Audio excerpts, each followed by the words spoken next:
وإن أمة تحمل سيف الحسين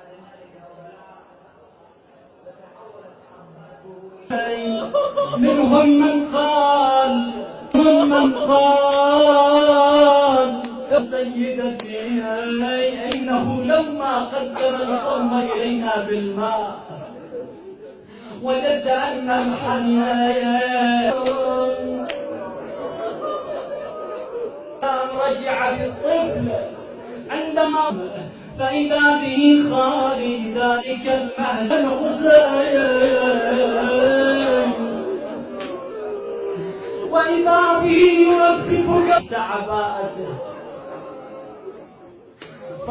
وهو عبد الله الرضيع سلام الله عليه. كان هو التوقيت بينه وبين الله في هذا من شدة حرارة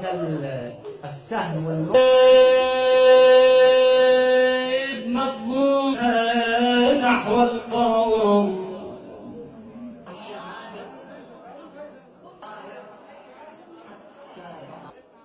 وإن أمة تحمل سيف الحسين وأخا